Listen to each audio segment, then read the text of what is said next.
actor, mother, humanitarian, winemaker, visiting LSE professor, cosmetics spokesmodel, UN special envoy, psychological baiter of poor Cambodian children.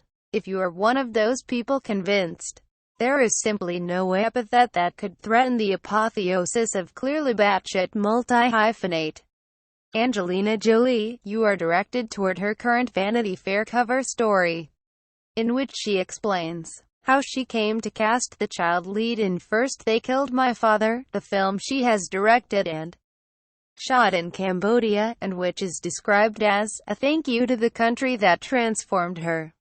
Money taken from Cambodian child in casting game for Angelina Jolie movie. Read more. According to the magazine, Jolie looked at orphanages, circuses and slum schools, specifically seeking children who had experienced hardship. In order to find their lead, the casting director set up a game, rather disturbing in its realism. They put money on the table and asked the child to think of something she needed the money for, and then to snatch it away. The director would pretend to catch the child, and the child would have to come up with a lie. Sraymak, the girl ultimately chosen, was the only child that stared at the money for a very, very long time, Jolie says.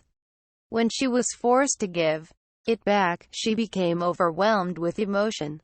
All these different things came flooding back. Jolie then tears up. When she was asked later what the money was for, she said her grandfather had died, and they didn't have enough money for a nice funeral. Well, now, even by Hollywood's questionable human resources standards, auditioning vulnerable children like this seems idiosyncratic.